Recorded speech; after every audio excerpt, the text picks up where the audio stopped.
Despite the last week and a half being fairly busy and quite hot here in the UK, I've still had plenty of time to enjoy Ghosts of Tabor. I've sunk in quite a few hours now, and while I haven't really got to grips with everything the game has to offer, I knew somebody who had, so I got in touch with them to put together this little video for tips and tricks for new players in Ghosts of Tabor on PSVR2. Before we get into this, I have to say thank you to both our patrons and members as they help keep the channel going, and I have to say thank you to Sonn, who is a big supporter of the channel and basically put together this entire list of tips and tricks for me because they have a lot of hours in Ghosts of Tabor and know the game inside and out. So I have to say thank you to them.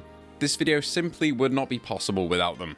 With that being said, please feel free to like and sub as only 25% you are, and let's get straight into it. Kicking things off, what actually is Ghosts of Tabor? Well, it's an extraction shooter, and what that means is the game is broken up into raids. You'll be able to go into a map for say 30 to 40 minutes, and by the end of that time, you will have to have gone in, gotten your loot, killed as many people as possible, taken the stuff that you want from the raid out again at several extraction points, and gone back to your safe house where everything is stored, and you have several rooms that serve several functions throughout the game.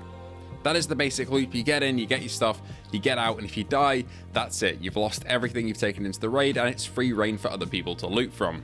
With the basic structure out of the way, let's talk some specific general gameplay tips and tricks from Sonn. Ghosts of Tabor has two factions, the Volk and the Ghost. At the moment, in the current state of the game, it doesn't matter which side you pick because it only changes your skin, essentially. It changes the colour of your uniform and your camo.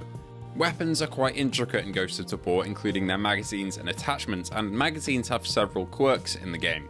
You'll notice if you take out a mag and give it a little shake, your controller will buzz.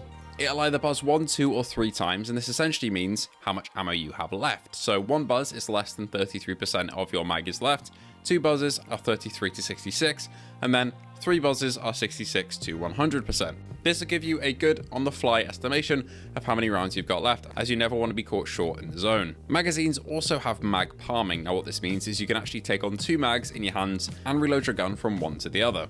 And Ghosts of Tabor is one of the only games to really implement it, which allows you to reload without having to drop a mag or fumble around on the floor. You can do this by grabbing one mag from your chest rig with L2 or R2, and while your gun is still loaded, you can simultaneously grab the mag by pressing L1 or R1, rotate your hand and pop the new mag in, rack the slide of the gun, and off you go. Different ammo types can be loaded into each gun as well, and the colour of the bullet tip will indicate what ammo type that is. Red is your standard ammo, green is a tracer, and black is armor piercing. Tracer rounds are the weakest and aren't really that useful, but they do show you where your shots go so you can lead a bit better. AP ammo and AP powder can only be found in raids now, as it used to be sold in the market but not anymore, but AP is really good.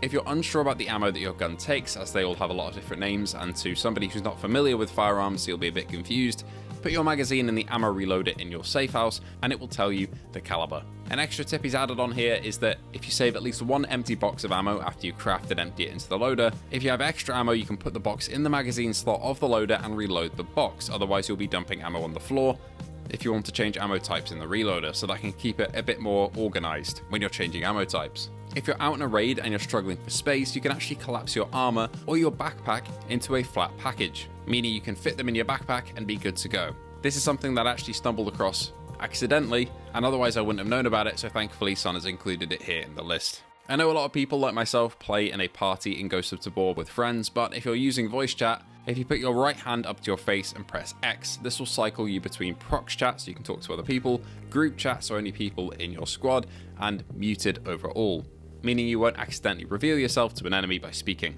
When you cycle between different chat modes, on your watch there will be a little light. Red is off for chat, yellow is squad only, and green is for proximity, so if you want a visual indication of which one you're on, it'll be there. If you end up making friends with somebody in a raid, you can fist bump them for 3 seconds to bring up a circle, and once you've done that, you will have added them to your friends list. Your character has XP levels as well, so you'll have quests that you can take on for traders, which include finding different locations, killing NPCs and player characters, and collecting loot. Early on, his advice is to collect everything, and I've also been doing this myself. You get more XP for collecting things in a raid and successfully extracting. Repeat items are worth less though. If you're injured out in the field, healing is done fastest when you inject healing items into your most affected area, say your left arm, your right arm, or your legs. Once that location is fully healed, it will evenly distribute into other areas once the target body part is done. NRS, which is pronounced nerds in game, and is one of the main healing items, has a meter and can be used multiple times until it's empty. Promedol, which is the small morphine syringe, is smaller and heal faster but are only single use, so prioritize what you will there. If you're bleeding though, that's got to be stopped by bandages. You cannot heal with nerds while a bandage is in place, so you must wait for the bleeding to stop from the bandage first. You'll notice you have food and water bars in Tabor, and it's an important part of the game. Food takes away hydration, but conversely water does not make you more hungry, so some foods like tangerines or fruit cocktails give a small amount of water in addition to food, but energy drinks give a refill on stamina and water. One-shot energy makes you more thirsty but will refill stamina, so a couple of different items do other things to aid you out in the field, but just be careful because some of them do have deficits as well as benefits. A couple tips for different types of food as well. For water, do not pour it directly down. I've done this mistake myself. It will spill the bottle everywhere. Just hold it up to your mouth, but do not tip it. I mentioned stamina a second ago, and as for your stamina, your weight will determine how fast your stamina goes down. So if you're traveling light, you probably won't need to worry about it too bad. The AI NPCs around the map are called Phoenix, but players will often refer to them as Scavs. Scavs is a term from Escape from Tarkov, which Tabor is very heavily kind of inspired and based on, from the flat screen on PC, but essentially these Scavs will always have weapons on them, so if you kill them you can pick it up, but the weapon will not be loaded when dropped, so make sure to rack it when you pick it up from a dead Phoenix. There are bosses around certain maps and are quite tanky and carry high tier loot, but they'll spawn with elite minions that have high tier loot as well. The spawn rates can vary, but the ballpark is around 10 to 15%. They have different spawn areas, such as the cultist spawning in the House of Fish on Tabor Island, only in the night variant though, the collector potentially spawning in Matka Miast, which I still can't pronounce the name of, in the museum on the bottom floor, and Kurtek spawning in the missile silo either at the garage level or down in the sewers potentially. Again, these won't spawn every time, but they have a small percentage chance to do so.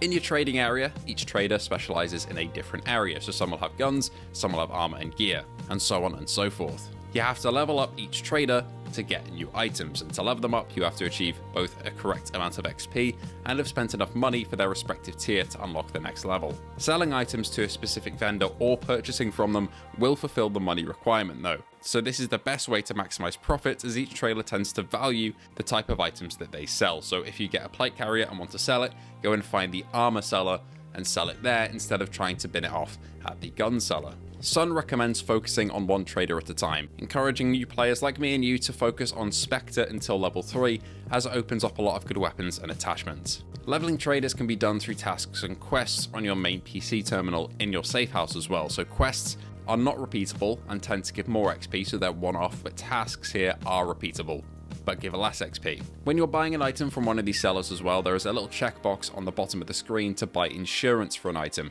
This means that if you die in a raid and drop that item, it's returned to your trade kiosk after a period of time, usually after 24 real-time hours. Only if it's not been looted by someone else though. This means that if you insure a backpack and a magazine, and you bought insurance on both, if someone leaves the backpack but takes the magazine, you will only get the backpack in return.